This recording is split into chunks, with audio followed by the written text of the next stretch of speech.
Li Sêrtê gelek malbat debara xwe bi çandiniya fistiqan pêk dînin. Di meha Adarê de hewaya sar û havînê ji germahiya zêde tesîra xwe li ser çandiniya fistiqan nîşan da.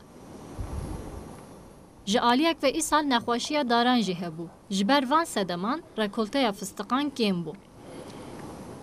İsal gelekil bölgeme, gelekil bajareme, gelek her dajî fıstık zahkê min.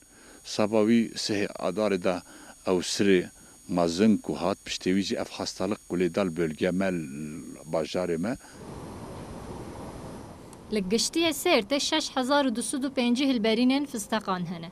18 milyon jî darên fisteqan hene. Di 2012 de rekolte 25,000 ton, di 2013 jî 12 ton bû. Tê texmînkirin ku îsal rekolteya fisteqên têr dê 6000 ton bibe.